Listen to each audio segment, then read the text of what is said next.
안녕하세요. 베들 선한 교신 영재 목사입니다.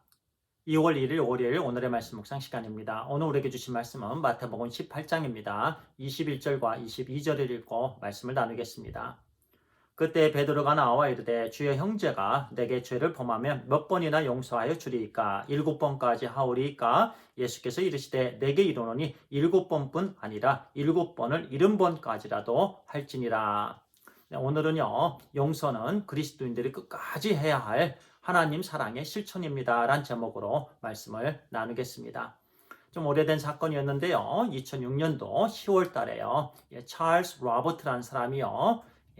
총을 가지고 펜실베니아 주에 있는 아미시 마을에 있는 한 학교에 들어갑니다. 그래서요. 여학생 5명을 총을 쏘아서 죽게 했습니다. 그 청년은요, 조지아 출신의 사람이었는데요. 그 학교에 들어가서, 그런 나중에 이제 조사를 하고 보니까 그 청년이 과거에요, 어렸을 때 갖고 있었던 상처로 인해서 그렇게 했었다라는 그런 결과, 이 뉴스가 나왔었습니다. 그리고요, 그는요, 그 5명을 죽이고 난 다음에 자기도 자살을 했습니다. 자기에게는요, 7살 아들이었고, 딸이 있었고요. 5살 딸이 있었고, 18개월 된 아들도 있었습니다. 그리고 아내를 남겨놓고, 자기 목숨을 끊었지요. 미국 전체적으로요, 아주 슬픔이 있었습니다. 많은 사람들이 분노를 했습니다. 그 분노는요, 그 찰스에 대해서, 그리고 그 가족들에 대해서 어떻게 그렇게 할 수가 있느냐? 어떻게 학교에 들어가서 이 여학생들 5명을 총으로 쏴 죽일 수가 있는가? 그런데요, 조금 있다가 그 아미시 마을에서요, 이제 용서를 하기 시작합니다. 한 사람 한 사람, 물론 딸이 죽은 그 가족들도 포함되어 있었습니다. 이제 용서를 해 주었고요. 장례까지 치루어 주었습니다. 실제적으로 사랑과 격려를 그 찰스 가족들에게 해 주었습니다.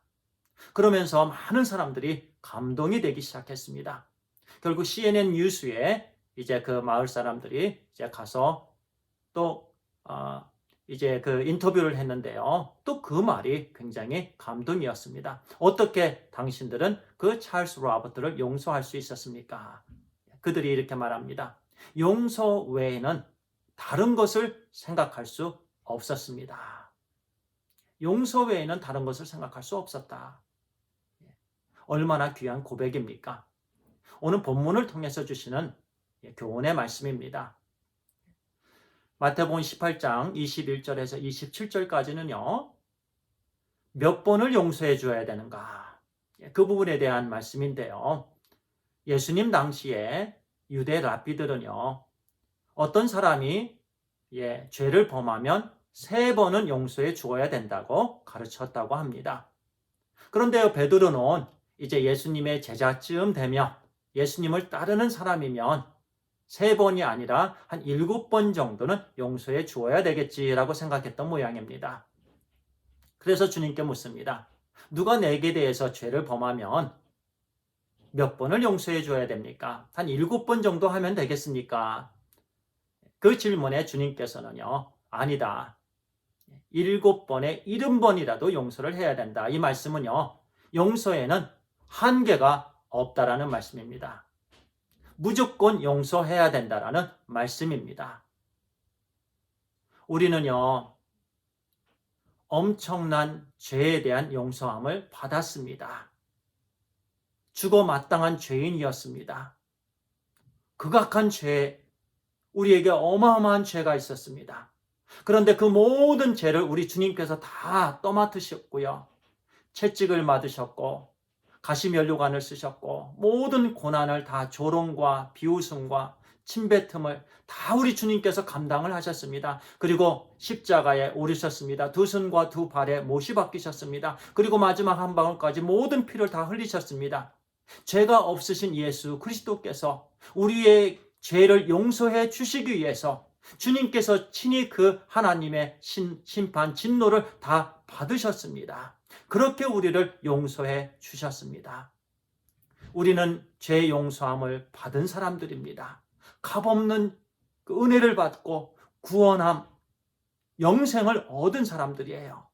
그렇기 때문에 우리는 죄를 용서해야 된다는 거예요. 3번이 아닙니다. 7번이 아닙니다. 끝까지 용서를 해야 된다는 말씀이에요. 주님께서는 십자가상에서요, 주님을 못 박은 그 병사들을 용서해 주셨습니다. 침뱉은 그 사람을 용서해 주셨습니다. 조롱하고 비웃은 그 사람을 용서해 주셨습니다. 채찍으로 그냥 무자비하게 주님을 때린, 친, 살점을 다 찢기까지 그렇게 톨처를 한 그 병사도 우리 주님은 용서해 주셨습니다. 아버지여, 내가 십자가상에서 지금 저 사람들을 위해서 제가 대신 죽습니다. 저들을 용서해 주시옵소서. 그렇게 주님께서는 용서해 주셨고, 또 우리 각자가 그 자리에 있었습니다. 계속된 말씀은요, 이제 28절에서 35절까지는요, 한 종이 10,000달란트의 그 빚을 탕감을 받았습니다. 그런데 동료 하나가 있었는데요, 100데나리온의 빚을 진 동료가 있었는데 그 사람의 멱살을 잡고 그 사람을 옥에 가두어 버렸습니다. 자기는 10,000달란트 엄청난 그런 빚을 탕감을 받았는데요, 조그만한 자기의 돈을 빌린 사람을 탕감해 주지 않았습니다. 그 비유를 통해서 우리에게 주신 교훈의 말씀입니다. 만약에 우리가요, 이렇게 재용서함 받았는데요, 우리가 남을 용서하지 않으면요, 하나님과의 관계가 끊어지는 거예요. 우리가 용서를 해야 됩니다. 왜냐하면 우리가 용서받은 하나님의 자녀들이 되었기 때문에, 구원받은 하나님의 자녀들이 되었기 때문에요, 모든 잘못한 부분에 대해서 우리의 마음을 상하게 하고요, 우리를 힘들게 하고, 아무리 우리를 힘들게 했어도, 아무리 우리에게 큰 범죄를 했어도요, 우리는 그 형제를 용서해 주어야 됩니다. 이미 우리는 큰 빚을 탕감받았기 때문에 그렇습니다. 우리는 이제는 용서하는 삶을 살아야 되는 줄 믿습니다. 용서가 있는 곳이 바로 천국입니다. 우리가 용서함을 받았기 때문에 천국 백성이 된 거예요. 용서함이 없으면요, 하나님과의 관계가 단절이 됩니다. 그리고요, 또 수평적으로도요, 우리는 그 모든 관계를 어그러뜨리는, 힘들게 하는 그런 사람들이 되는 거예요. 오늘 우리는 용서하는 삶을 살아야 되고요, 또 내일도 모레도 우리는 계속해서 용서하는 그런 삶을 살아야 되는 것입니다. 그래서 용서는요, 그리스도인들이 끝까지 행해야 되는 하나님 사랑의 실천입니다. 기도하겠습니다. 아버지 하나님, 감사합니다. 우리의 죄를 용서해 주셔서 감사합니다. 심판받아 마땅한, 영불에 떨어져야 될 그런 당연한 죄인이었지만은, 그러나 우리 하나님께서 독생자들 예수 그리스도를 우리에게 보내주시고, 예수 그리스도께서 우리의 모든 죄를 다 짊어지시고 십자가상에서 대신 죽으셨습니다. 그래서 우리의 죄를 용서해 주셨습니다. 하나님, 감사합니다. 이제 작은 그런 잘못을 한 우리 형제 자매들, 하나님, 한계 갖지 않고 끝까지 우리도 주님을 본받아서 그들을 용서하는 삶을 살게 해 주시옵소서. 하나님, 감사합니다. 우리 주님의 능력으로 우리 주님께서 기뻐하시고 또 주님께 영광을 올려드리는 그런 삶을 살기를 소원합니다. 우리 주 예수 그리스도의 이름으로 기도를 드리옵나이다. 아멘. 감사합니다.